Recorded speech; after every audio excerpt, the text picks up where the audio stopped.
తొలకరి జల్లుకు తడిసిన నేల మట్టి పరిమళాలేమైపోయెర వాన పాములు నత్త గుల్లలు భూమిలో ఎందుకు బతుకుతలేవు పత్తి మందుల కత్తర వాసన రాయి పంట పొలాలల ఆ మిట్టికి తెచ్చిన అప్పే కట్టాయే నా రైతు కుతికపై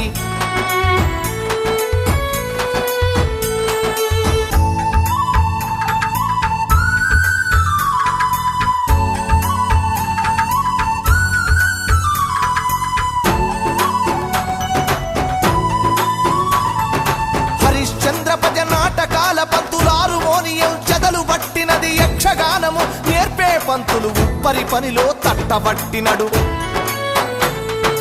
యాచకులు నా బుడగా సంఘాలు ఈ పల్లెల నిలిసి దేవా